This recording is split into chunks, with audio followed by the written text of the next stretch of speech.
Hey, lovely leaders. Welcome back to the Not Your Dad's Leadership Podcast. I'm your host, Lindsey, your go to girly for all things feminine leadership, self love, and soft skill integration. This podcast is for all the girlies out there looking to deepen their leadership practice, whether you're a new manager, rising through the ranks, or just ready to lead in a new way. I am so happy you're here. So, let's get into this one. It's going to be a vulnerable episode for me today. So, I just want to start this episode by telling you that I feel like I failed. And that's a big emphasis on the word feel. So, on January 7th, fires broke out here in Los Angeles. I was sitting here at my kitchen table, which also doubles as a podcast studio, and my work desk. And it was close to about 6 p.m., and I'm planning for the month, planning for this podcast. And all of a sudden, I got hit with like this wave of anxiety. It was wild. Like my heart was pounding. Like I couldn't just sit here anymore. Like the energy was just too much. And when this happens, I always try to, change my environment, just change up what I'm doing, even if it's just for a little bit.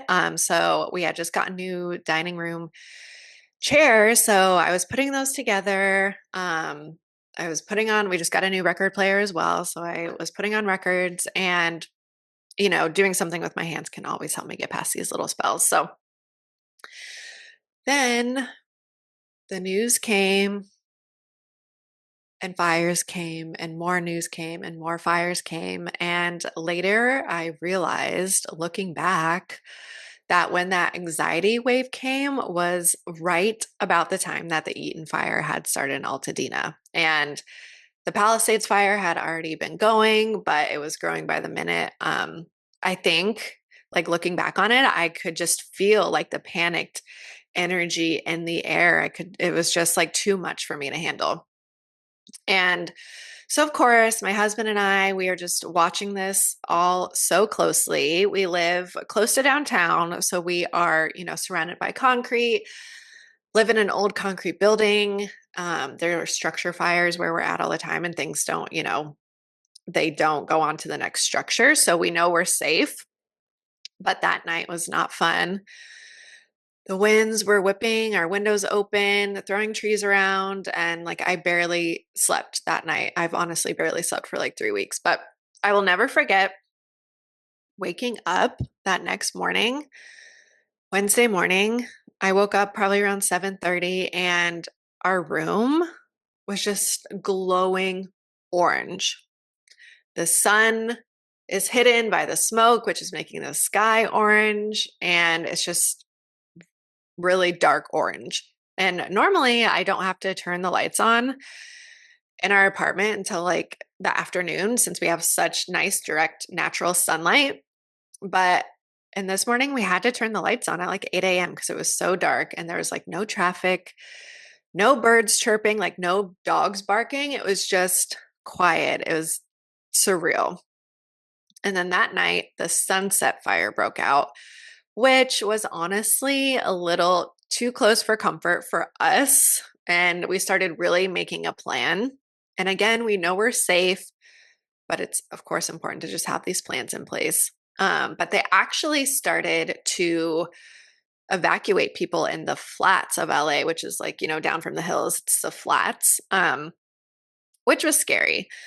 So we could have gone, but I feel like we're just like unnecessarily adding to traffic jams and then we'd be stressing out our pets. And it's just really wasn't necessary since we're so far from all of these fires. But we have the plan just in case. And luckily, the sunset fire was put out very quickly, but it just was very scary.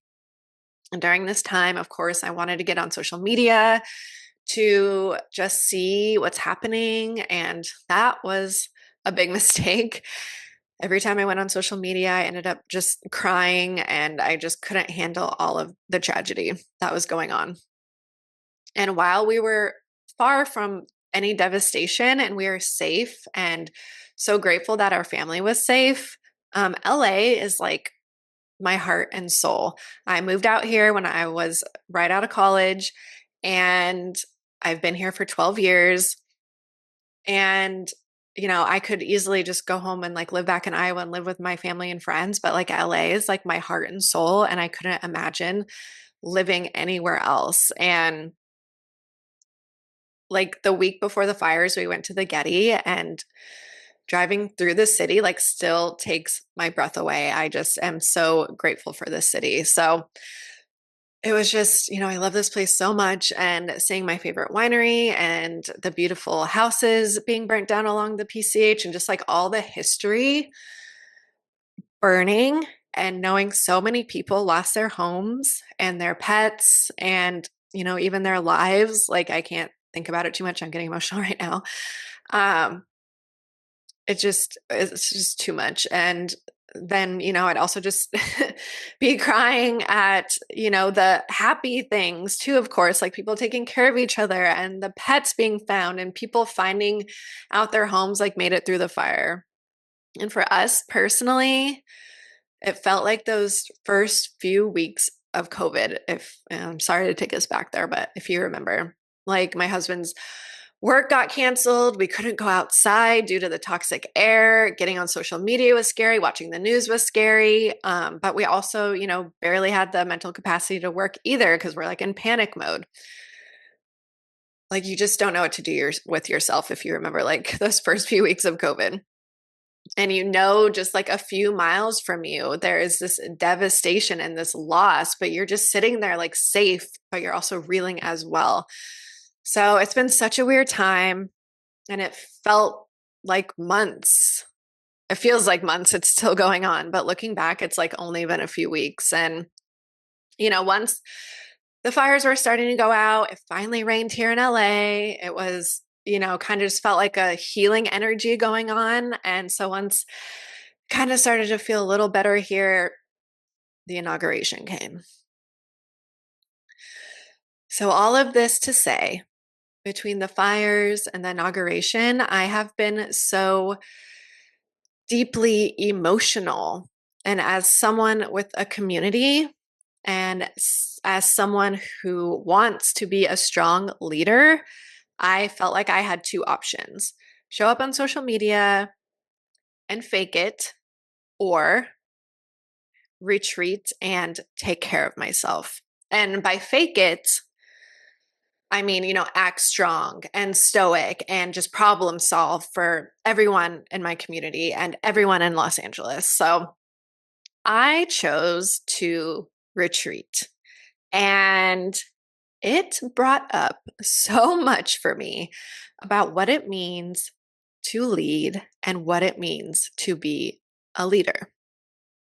In choosing to retreat, I felt this guilt and shame and failure that I didn't show up for my community, that I chickened out, that I couldn't do it. I saw other women online showing up and sharing resources and planning meditations, and I was just sitting there crying. Like I felt so useless, and it just nagged and nagged at me. And I guess in my mind, I thought who I should be as a leader is someone who shows up no matter what, who is strong, who doesn't let her emotions show, and who can lead others through hard times with a stoic persona.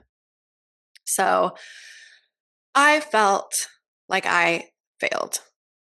I felt like I failed myself. I felt like I failed my community.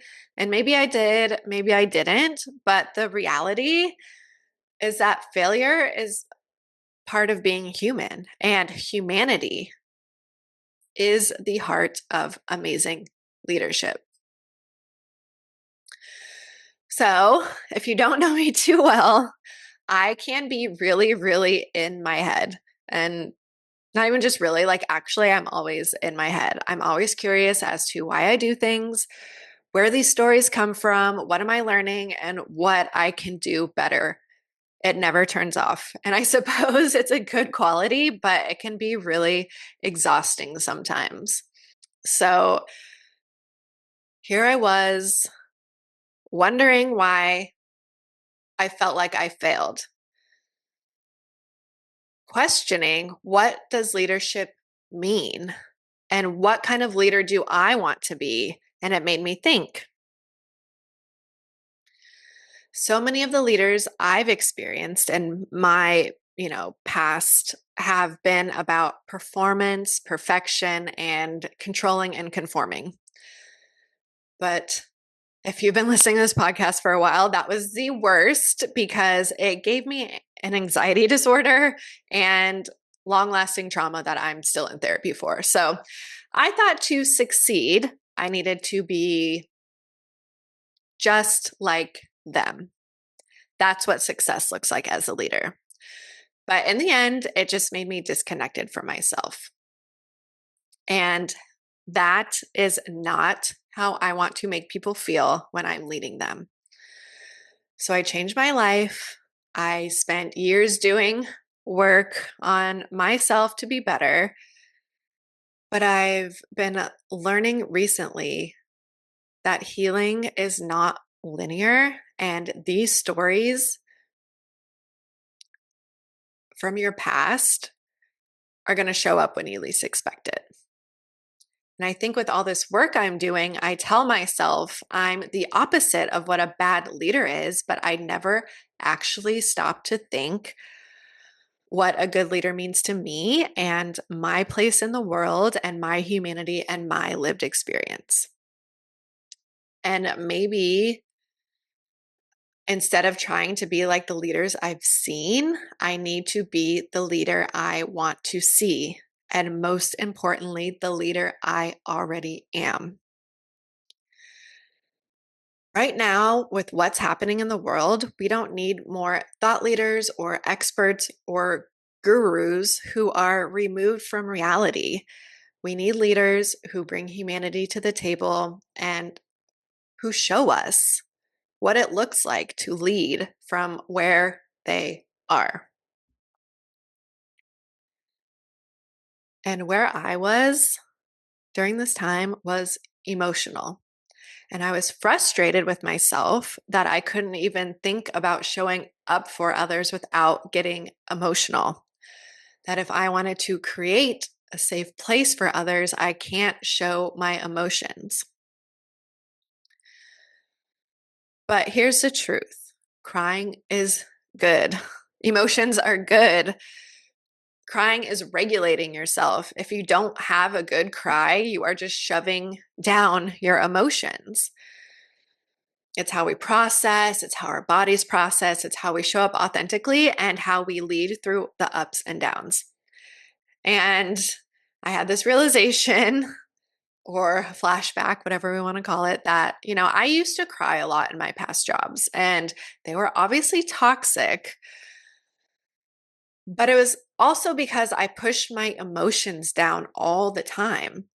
And, if someone gave me feedback or just wanted to talk to me about something a little like not perfect,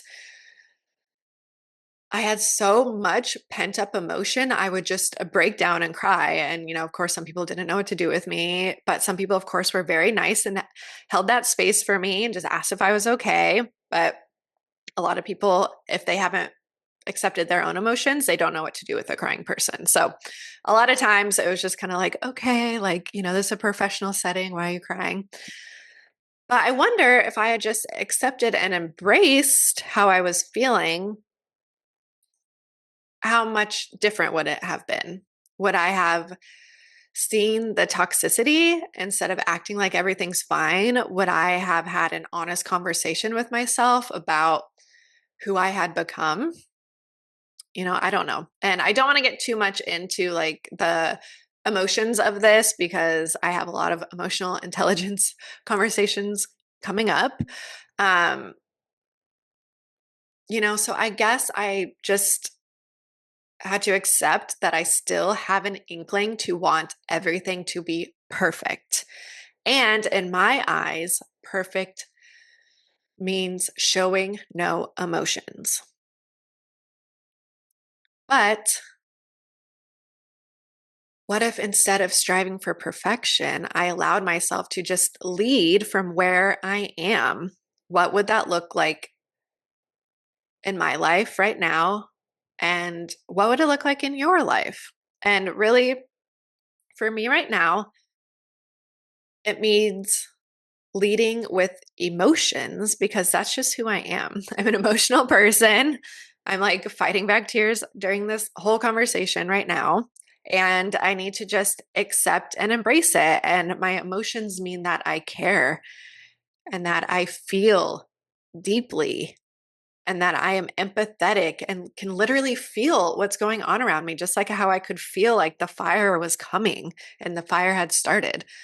And it means that taking care of myself and leading myself first is better for me and my community and my loved ones. And I shouldn't feel guilty or ashamed of that. It means that I care a lot about myself and about you and about the work we're doing together on this planet.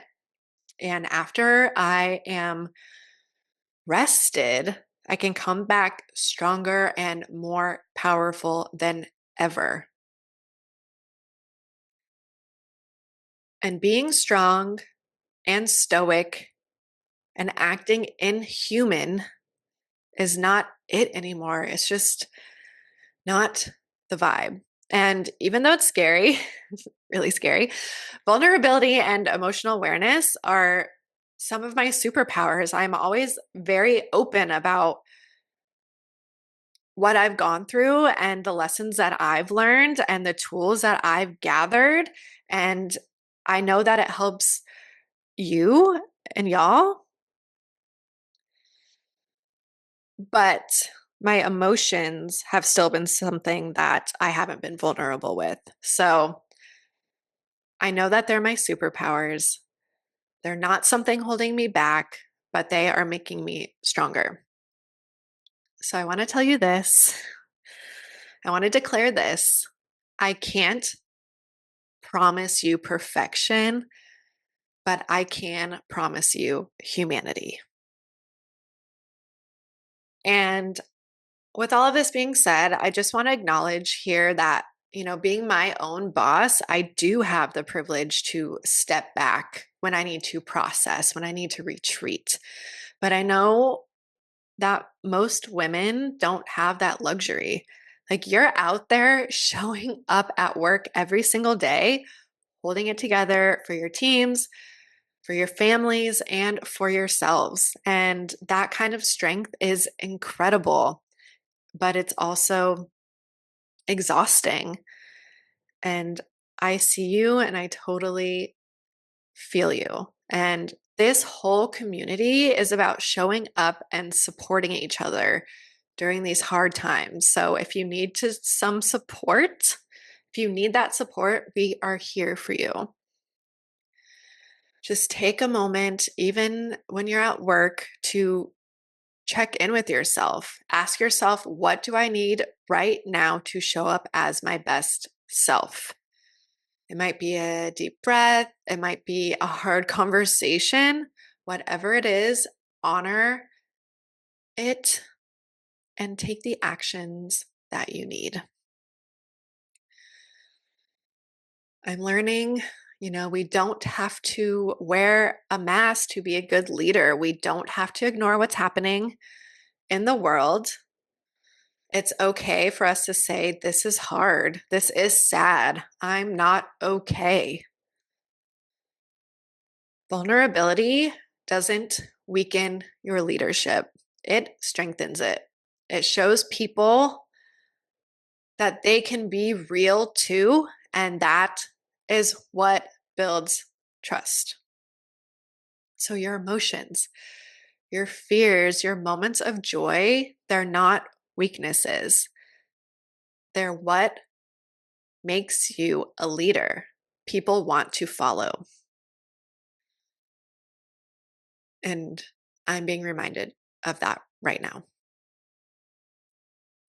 So, when you're feeling like you're failing, remember that you're not in this alone. There's a whole community of women who are also showing up, leading from where they are and trying to figure it all out. We're all imperfect, but together we are unstoppable. So I suppose in the end, I didn't fail, but I promised that I would share my failures and mistakes and lessons that I'm learning along the way. And, even if they're not technically failures, we're learning those lessons together. This whole thing has been a huge wake up call for me about what leadership is and what kind of leader I am and what kind of leader I get to be. So I hope you're asking yourself the same questions. I hope this inspired you to do some reflection of your own. And, being human is messy, but it's also beautiful. And we are not perfect and we don't have to be. And we just have to care enough to keep going, to keep showing up, and to keep leading with love and humanity. The world doesn't need a perfect you, it needs the real you. And that is more than enough. All right, girlies, that is it for this episode. Thank you so much for being here. I have included links in the description of this episode if you want to donate to those affected by the fires here in LA. And over time, I hope to have a list for post inauguration help as well that will come together eventually. So, thank you again for being here, and I will see you next time.